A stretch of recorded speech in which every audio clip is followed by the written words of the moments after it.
నమస్తే, welcome to our channel. నేను మీ సిరి. ఏపీలో వాలంటీర్ల పవర్ కట్ చేశారా? ఈసీ ఆదేశం ఇచ్చిందా? సో ఈ అంశాన్ని మనకి ఇంకా క్లుప్తంగా వివరించడానికి మనతో పాటు ఉన్నారు ప్రముఖ సీనియర్ జర్నలిస్ట్ జగదేవ్ గారు. నమస్కారం సార్. నమస్తే సార్, వాలంటీర్లే ఉండాలి పోలింగ్ బూతుల దగ్గర అని చెప్పేసి కొంతమంది వైసీపీ నేతలు మనం అనడం గతంలో చూసాం. మరి ఇప్పుడు ఆ వాలంటీర్ల పరిస్థితి ఏంటి? ఏం చేయబోతున్నారు వాళ్ళు నెక్స్ట్? నిన్న ఈవినింగ్ వచ్చిన సమాచారం ఏంటంటే ఆల్రెడీ ఎవరైతే చీఫ్ సెక్రటరీ ఉన్నారో వాళ్ళు ఆయన ఎలక్షన్ కమిషన్ ఆదేశాల మేరకు ఖచ్చితంగా వాలంటీర్లు అనేవారు ప్రభుత్వం నిర్వహించే ఎన్నికల దగ్గర దరిచేరడానికి వీల్లేదు అన్నట్టుగా చెప్పారు. అది చీఫ్ సెక్రటరీకి ఆర్డర్స్ పాస్ చేశారంటే అది అన్ని వింగ్స్కి కూడా వర్తిస్తుంది. Chief secretary is nothing but అన్ని డిపార్ట్మెంట్లు యొక్క సెక్రటరీలకు అందరికి కూడా ఉన్నతాధికారి అన్నట్టు కదా. సో ఆ చీఫ్ సెక్రటరీకి కూడా ఎన్నికల కమిషనర్ ఏదైతే ఆర్డర్స్ పాస్ చేశారో దానికి సంబంధించి ఆయన ఇమీడియట్గా చెప్పడం జరిగింది.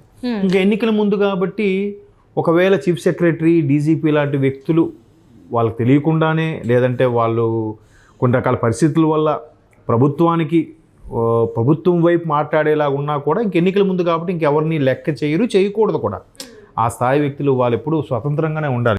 ఎటువైపు న్యాయం ఉంటుందో లేదా ఎటువైపు ఉంటుందో అటువైపు ఉండాలి తప్ప ఒక పార్టీకో ఒక ప్రభుత్వానికి కొమ్ము కాసేలా ఉండకూడదు. సో అయితే అసలు ఎన్నికల కమిషను గత 6 నెలల కిందటో 4 నెలల కిందటో ఆంధ్రప్రదేశ్ని విజిట్ చేసినప్పుడు విజయవాడలో ఒక దగ్గర అదే ఎన్నికల కమిషన్ ఆఫీస్ సంబంధించింది అక్కడ విజిట్ చేసినప్పుడు అన్ని పార్టీల అభిప్రాయాల సేకరణకు కూడా పిలిచినప్పుడు ప్రభుత్వం తరపు నుంచి కొన్ని పార్టీలు వెళ్ళాయి, టీడీపీ నుంచి వెళ్ళారు, జనసేన నుంచి కూడా వెళ్ళారు, ఒకనొక సందర్భంలో టీడీపీ జనసేన కలిసి వెళ్ళారు. వీళ్ళందరూ కూడా రాబోయే ఎన్నికల నేపథ్యంలో రాష్ట్రంలో ఎటువంటి అవకతవకలు జరగబోతున్నాయి, లేకపోతే ఏంటి, ఎన్ని ఓట్లు గల్లంతయ్యాయి, అలాగే ఎన్ని కొత్త ఓట్లు చేరబోతున్నాయి, వీటన్నిటి మీద కూడా ఎన్నికల కమిషన్ నుంచి వచ్చిన ప్రతినిధులు సమీక్షా సమావేశం నిర్వహించారు. దానికి సంబంధించి వివిధ పార్టీల నుంచి అభిప్రాయ సేకరణ కూడా చేశారు. అప్పుడు టీడీపీ జనసేన కూడా ఈ వాలంటీర్ వ్యవస్థ గురించి దీని గురించి చెప్పే ప్రయత్నం చేసింది. అంటే వాస్తవానికి వాలంటీర్లు అసలు ఎందుకు పనికిరాదు అని అంటున్నారంటే వాలంటీర్లు అనేది ప్రభుత్వ ఉద్యోగులు కాదు. అవును సార్. ప్రభుత్వ ఉద్యోగులు అయితే దానికి ఒక సిస్టమ్, ఒక విధి విధానాలు ఉంటాయి. అట్లాగా లేదు, వాళ్ళకు ఒక నోటిఫికేషన్ జారీ చేయడము, టెస్ట్ కండక్ట్ చేయడము, తర్వాత ఇంటర్వ్యూ కండక్ట్ చేయడం, లేదా టెస్ట్ లేదు డైరెక్ట్ ఇంటర్వ్యూ అంటే దాని ప్రకారం ముందు జీవో పాస్ చేయడం, ఇవన్నీ ఉంటాయి కదా. సో అట్లా అయినప్పుడు వాళ్ళకి మళ్ళీ ఒక అపాయింట్మెంట్ లెటరు, దానికి ఇలాగ విధి విధానాలు ఇవన్నీ కూడా పెట్టచ్చు. అదేమీ లేకుండా సింపుల్గా వాలంటీర్లుగా నియమిస్తున్నాం, ఎవరో ఒకరిని అప్లికేషన్ మీరు దరఖాస్తు చేసుకుంటే ఇచ్చేస్తాము, వాళ్ళకి మొదట్లో 5,000 ఇస్తాము. వాళ్ళు చేసే పని ఏంటంటే స్థానికంగా ప్రభుత్వ పథకాలు ఏవైతే ఉన్నాయో ప్రభుత్వ పథకాలు ప్రజలకు చేరువయ్యేలాగే చూడటమే వాలంటీర్ల యొక్క విధి విధానాలు అన్నట్టుగా చెప్పుకొచ్చారు. ఆ తర్వాత కొన్ని అవతాకులు జరిగాయని ఇదే వైసీపీ ప్రభుత్వం కూడా వాలంటీర్లు చేసేది ఏముందిలే, మొత్తం ఏమే చేస్తున్నాం, వాళ్ళకి ఎందుకు అంత ప్రాధాన్యత ఇవ్వాలి అన్నట్టు కూడా ఒకానొక సమయంలో జగన్మోహన్ రెడ్డి గారు కూడా మాట్లాడారు. అప్పుడు సోషల్ మీడియాలో బాగా వైరల్ అయింది. ఆ తర్వాత మళ్ళీ వాలంటీర్లకు మళ్ళీ జీతం పెంచారు, సంథింగ్ 8,000 ఏదో ఇస్తున్నారు, అవన్నీ. అయితే ఇవన్నీ కూడా ఒక్కొక్కటిగా అబ్జర్వ్ చేస్తే వాలంటీర్లు ఏం చేస్తున్నారు, ప్రతిదీ ఇంటికెళ్ళి పెన్షన్ ఇస్తున్నారు, బాగుంది. లేదా అమ్మఒడికి సంబంధించి ఎక్కడైతే ముఖ్యమంత్రి గారు బటన్ నొక్కుతారో పడుతుంది, బాగానే ఉంది.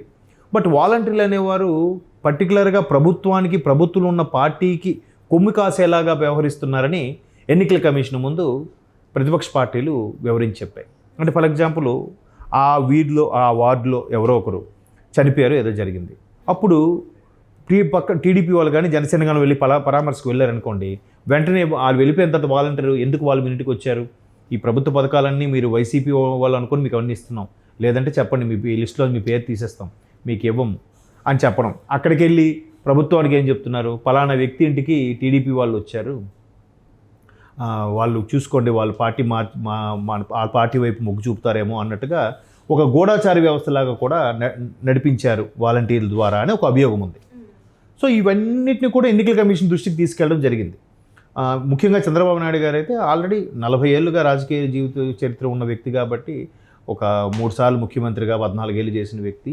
ఎటువంటి ఎన్నికలు, ఇప్పుడు 1983లో తెలుగుదేశం పార్టీ గవర్నమెంట్ వచ్చింది, అప్పటి నుంచి కూడా ఇప్పటి వరకు కూడా ఎట్లాగా 40 ఏళ్ళుగా అంతకుముందు ఆయన మళ్ళీ కాంగ్రెస్లో మంత్రిగా కూడా చేసిన అనుభవం ఉంది కాబట్టి ఎక్కడెక్కడ సార్వత్రిక ఎన్నికలు జరిగినప్పుడు ఏ అవకతవకలకి ఎలాగా వేలెత్తి చూపించారు లేదా దాన్ని ఎలాగా అడ్డుకున్నారు, అలాగే బై ఎలక్షన్స్ సందర్భంలో ఏం చేశారు, ఇట్లాంటివన్నీ కూడా కొన్ని ఎగ్జాంపుల్గా చెప్తూ వివరిస్తూ ఎన్నికల కమిషన్కి ముఖ్యంగా రాష్ట్ర ప్రభుత్వం తీసుకుంటున్న విధి విధానాలు నిర్ణయాలు ఏవైతే ఉన్నాయో అవి ప్రభుత్వానికి రాజ్యాంగానికి విరుద్ధంగా ఉన్నాయి.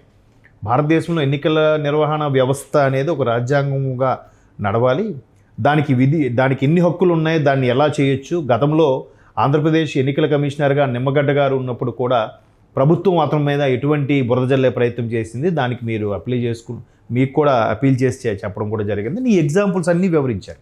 ఎందుకంటే ఎన్నికల కమిషన్ అనేది ఎంత పవర్ఫుల్ వ్యవస్థ అనేది నిజంగా ఒకప్పుడు డాక్టర్ టిఎన్ శేషన్ అనే వ్యక్తి ఎన్నికల ప్రధాన అధికారిగా ఉన్నారు ఒకనొక టైంలో, అంటే కాంగ్రెస్ టైంలో ఎప్పుడు అనుకున్నట్టే నా చిన్నతనంలో. ఆయన టిఎన్ శేషన్ గారు ఎన్నికల ప్రధాన అధికారి అయిన తర్వాత భారతదేశం ఎన్నికల కమిషన్ ఎన్నికలు నిర్వహించాలంటే దానికి ఇన్ని హక్కులు ఉన్నాయా, ఇన్ని విధులు ఉన్నాయా, దానికి ఎంత పవర్ఫుల్గా ఉండొచ్చా అని ప్రూవ్ చేశాడు ఆయన. ఆ తర్వాత ఆయన రాష్ట్రపతి పదవి కోసం కూడా ప్రూవ్ చేశారు. బట్ మన దగ్గర సిన్సియర్గా ఉండే వాళ్ళకి, నిజాయితీగా ఉండే వాళ్ళకి చోటు దక్కదు కదా. సో ఆయన టిఎన్ శేషన్ అనే వ్యక్తి నిజంగా ఎన్నికల కమిషన్ అంటే ఎంత పవర్ఫుల్లా, ఒక్కొక్కడికి పరిగెట్టించొచ్చా, ఏ పార్టీని కూడా కొమ్ము కాయకుండా ఎవరినైనా ఒక లైన్లో పెట్టొచ్చా అన్నట్టుగా ఆయన చూపించాడు. అప్పుడు నుంచి మీడియా కూడా విస్తృతంగా రావడం, ఎన్నికల కమిషన్కి ఇన్ని రకాల విధులు ఉన్నాయా, ఇన్ని రకాల ఎంత పవర్ఫుల్గా ఉండొచ్చా, దాని కర్తవ్యం ఇదా అని అందరికీ తెలిసింది. సో ఇప్పుడు ఒక్కొక్క ఐఏఎస్ ఆఫీసర్ సీనియర్స్ కమిషనర్గా నియమితం అవుతుంటారు, వాళ్ళ అనుభవం ప్రకారం నడుచుకుంటుంటారు. ఇప్పుడు ఏదైతే రాష్ట్రంలో జరుగుతున్న అవకతవకలకు సంబంధించి కానీ, లేదంటే దొంగ ఓట్లకు సంబంధించి కానీ, లేదంటే గతంలో జరిగిన కొన్ని అనుభవాల గురించి కానీ అందరూ నివేదిక ఇవ్వడం ఖచ్చితంగా ఎన్నికల కమిషన్ దృష్టి పెట్టింది. ఎట్లాగూ పర్టికులర్గా ఉభయ గోదావరి జిల్లాల్లోనే 8,000 సీనియర్ సిటిజన్స్ ఓట్లు గల్లంతు చేసేసారు ఆల్రెడీ. ఎవరు చేశారో తెలియదు. నెక్స్ట్, ఎప్పుడూ లేనిది ఈసారి ఆంధ్రప్రదేశ్ రాజకీయంగా ఆంధ్రప్రదేశ్లో జరిగే సార్వత్రిక ఎన్నికల పరంగా 24 లక్షల కొత్త ఓట్లు యాడ్ అవుతున్నాయి, యువతవి. అంటే 2019 తర్వాత మళ్ళీ ఎన్నికలు జరగలేదు కాబట్టి 2019లో ఓటు హక్కు వచ్చిన వాళ్ళు, 2020లో ఓటు హక్కు వచ్చిన వాళ్ళు, అలాగ మొత్తం కలిపి 24 లక్షల మంది ఉన్నారట. సో అంటే పక్క రాష్ట్రం నుంచి వచ్చిన వాళ్ళు కాకుండా. సో వీళ్ళందరూ కూడా ఫస్ట్ టైం నేను ఓటు హక్కు వినియోగించుకుంటున్నానే ఒక ఉత్సాహం ఉంటుంది కదా. ఎందుకంటే ఓటు హక్కు అనేది భారతదేశంలో చాలా కీలకమైన పాత్ర పోషించేది. ఎందుకంటే ఒక ఓటు నీ భౌతిని మారుస్తుందంటే దాని డెప్త్ అనాలిసిస్ చేస్తే చాలా ఉంటుంది. చాలామంది ఏముంది ఓట్లే అంటే డబ్బులు తీసుకుని అమ్ముకునేది కాదు ఓటు. సో అట్లాగా ఓటు హక్కును వినియోగించుకోవాలి, ఆ ఓటుని సర్వోదయం చేయాలి. కాబట్టి ఇన్ని అవకతవకలు జరుగుతున్నాయని విపరీతంగా ప్రధాన ఎన్నికల కమిషన్కి లేఖలు వెళ్ళడం, ఆంధ్రప్రదేశ్లో ఉన్న ఎన్నికల కమిషన్కి కూడా కొన్ని రకాల లేఖలు, కంప్లైంట్ వెళ్ళడం, వాళ్ళు సుదీర్ఘమైన సమీక్షా సమావేశాలు నిర్వహించి ఎట్టకేలకు వాలంటీర్లని ఇలా వాడుకోవాలని చూస్తున్నారు. ప్రధానంగా ఎన్నికల కమిషన్ కానీ మొదటి నుంచి కూడా వస్తున్నది ఏంటంటే ఎడ్యుకేషన్ డిపార్ట్మెంట్ టీచర్సే ఈ ప్రిసైడింగ్ ఆఫీసర్స్ అంటారు, పోలింగ్ ముద్ద పిఓలు, వాళ్ళే నిర్వహించేవారు. కేవలం డిపార్ట్మెంటల్ ఆఫీసర్ కానీ ప్రిసైడింగ్ ఆఫీసర్ కానీ వాళ్ళే ఉండేవారు. మిగతా కలెక్టర్, సూపరింటెండెంట్, డిఎస్పీలు వాళ్ళు ఎలాగ గస్తీ కాస్తుంటారు, తిరుగుతుంటారు. పక్క రాష్ట్రాల నుంచి కొన్ని బలగాలు వస్తాయి, 5 బలగాలు వస్తాయి, కాస్తాయి, అవన్నీ కామనే. బట్ స్థానికంగా ఉండే టీచర్సే, అది కూడా జంబ్లింగ్ విధానం ఉంటుంది. ఇక్కడ టీచర్స్ని అక్కడెక్కడో వేస్తారు, అక్కడ టీచర్స్ ఇంకో జిల్లాకు వేస్తారు, అలా వేస్తూ ఉంటారు. సో వాళ్ళైతే ఎంతవరకు పర్ఫెక్ట్గా నిర్వహించారు. ఒకవేళ వాలంటీర్లకు ఇచ్చినా వాళ్ళకి ఏం తెలుసని, అదే దాంట్లో ఏమైనా జరిగితే ఏం తెలుసని, దానికి కూడా కొన్ని రూల్స్ ఉంటాయి. ఎన్నికల నిర్వహణ టైంలో ఆ వ్యక్తి ఉద్యోగి కానీ ఎవరైనా చనిపోతే అది హై ప్రయారిటీ కింద చూపిస్తారు వాళ్ళకి. ఎప్పుడు ఇచ్చేదానికన్నా ఎక్స్గ్రేషియా స్పెషల్గా ప్రకటిస్తారు, వాళ్ళ కుటుంబంలో ఎవరికొరకు ఉద్యోగం ఇస్తారు, చాలా దానికి అండ్ బెనిఫిట్స్ ఎక్కువ ఉంటాయి ఎన్నికల నిర్వహణ సమయంలో చనిపోతే. అంత ప్రాధాన్యత ఉంటుంది ఎన్నికల కమిషన్ అనేది. వాళ్ళందరికీ ఒక దగ్గరికి వెళ్ళిన తర్వాత ఆ స్ట్రాంగ్ రూమ్ దగ్గరికి వెళ్ళి బాక్సులు తీసుకెళ్తారు, ఎక్స్ప్లెయిన్ చేస్తారు. కలెక్టర్ లాంటి వ్యక్తులు క్లాసెస్ చెప్తారు, ఎట్లా వాళ్ళకి తెలుసు టీచర్స్కి ఎలా చేయాలంటే అనేది. బట్ కొత్తగా జాయిన్ అయిన టీచర్స్ కూడా తెలియాలిగా. బట్ అందుకే కొత్తగా జాయిన్ అయిన వాళ్ళకి, సర్వీస్లోకి వచ్చే వాళ్ళకి ఏపీఓ కింద ఇస్తారు, అసిస్టెంట్ ప్రిసైడింగ్ ఆఫీసర్ కింద.